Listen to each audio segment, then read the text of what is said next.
మహారాష్ట్రలో గుజరాతీ వర్సెస్ మరాఠీ భాష వివాదం ముదిరింది. ముంబైలో మరాఠీ భాష మాట్లాడాల్సిన అవసరం లేదన్న సీనియర్ ఆర్ఎస్ఎస్ నేత సురేష్ భయ్యాజీ జోషి చేసిన వ్యాఖ్యలపై భగ్గుమన్నారు మాజీ సీఎం ఉద్ధవ్ ఠాక్రే. సీఎం ఫడ్నవీస్ కు దమ్ముంటే సురేష్ భయ్యాజీని దేశద్రోహం కేసు పెట్టాలని ఆయన కోరారు. మహారాష్ట్ర రాజకీయాల్లో ఔరంగజేబ్ వివాదం సమసిపోకముందే కొత్త వివాదం రాజుకుంది. ముంబైలో ఉండాలంటే మరాఠీ మాట్లాడాల్సిన అవసరం లేదని ఆర్ఎస్ఎస్ సీనియర్ నేత సురేష్ భయ్యాజీ చేసిన వ్యాఖ్యలపై వివాదం రాజుకుంది. ముంబైలోని ఘాట్కోపర్లో గుజరాతీయే మాట్లాడతారని, అదే అక్కడ అధికార భాష అన్నారు సురేష్ భయ్యాజీ.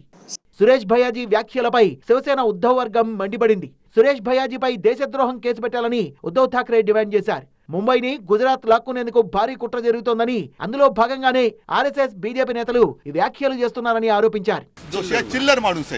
मग एक तर त्यांनी तो चिल्लर म्हणून जाहीर करावा, नाहीतर या चिल्लरचा काय बंदा रुपया असतो त्याच्यावरती राजद्रोहाचा गुन्हा दाखल झाला पाहिजे. नाहीतर मग त्यांनी सांगावं की संघाचा आणि भाजपचा छुपा एजेंडा आहे.